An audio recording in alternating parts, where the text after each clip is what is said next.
ಚಾರು, ಅವ್ರನ್ನ ನೋಡು, ಅವ್ರು ಹೇಗ್ ನಡೀತಿದ್ದಾರೆ ಅಂತ. ಆದ್ಯನ ಸೀನು 1 ನಿಮಿಷನೂ ಬಿಡ್ತಾ ಇಲ್ಲ.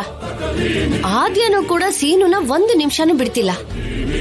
ಸೀನು ಕೈಯಲ್ಲಿ ಹೇಗ್ ಕಟ್ಟಿಸ್ಕೊಳ್ತೀಯ ತಾಳಿ? ಎಲ್ರೂ ಇದ್ದಾಗ್ಲೇ ತಾಳಿ ಕಟ್ತಾನೆ ಚಿಕ್ಕಮ್ಮ. ಅಂದ್ರೆ 2ನೇ ಹೆಂಡತಿಯಾಗಿರ್ತೀಯಾ? ಆದ್ಯನ್ ಕತ್ತಿಂದ ತಾಳಿನ ಕಿತ್ತ ಹಾಕ್ತೀನಿ. ಹಾಗ್ ನೋಡ್ಬೇಡ ಚಿಕ್ಕಮ್ಮ, ಯಾರಾದ್ರೂ ನೋಡಿದ್ರೆ ಡೌಟ್ ಬರುತ್ತೆ. ಏನ್ ಮಾತಾಡ್ತಿದ್ಯೆ? ಸೀನು ಮಾವನ್ಗೆ ಒಬ್ಳೆ ಹೆಂಡತಿ ಇರ್ಬೇಕು, ಅದು ನಾನೇ ಆಗಿರ್ಬೇಕು ಅಷ್ಟೇ. ಅಯ್ಯೋ, ನಮ್ ಭಾವನವರು, ಅಕ್ಕ, ಬಾವ, ಅತ್ತಿಗೆ, ಸೀನು ಎಲ್ಲಾರು ಇದ್ರು. ಎಲ್ರೂ ಇದ್ರು, ನೀನ್ ಅವಳ ತಾಳಿ ಹೇಗೆ ತೆಗಿಸ್ತ್ಯಾ? ಮನಸ್ಸಿದ್ರೆ ಮಾರ್ಗನೂ ಸಿಗುತ್ತೆ.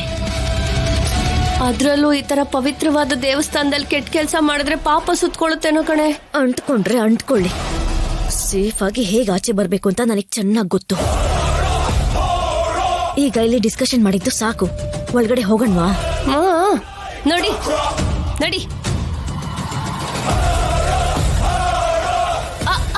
ಚಿಕ್ಕಮ್ಮ,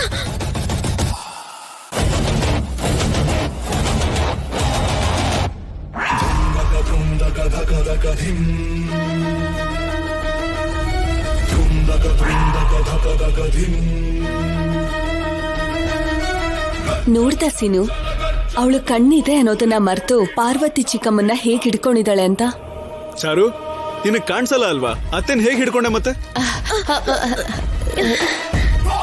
ಸೀನು, ಹಿಡ್ಕೊಂಡಿದ್ದು ನಾನು, ಚಾರು ಅಲ್ಲ.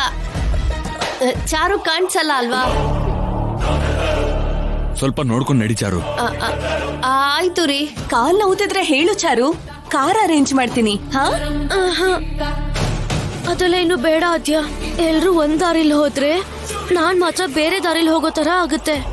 ಸ್ವಲ್ಪ ನೋವಾಯ್ತು, ಪರವಾಗಿಲ್ಲ, ಹಾಗೆ ಹೋಗ್ಬಿಡೋಣ. ನಾನಿದ್ದೀನಲ್ಲ, ಸಪೋರ್ಟ್ ಮಾಡ್ತೀನಿ ಬಿಡು. ಬಾ ಬಾ ಚಾರು.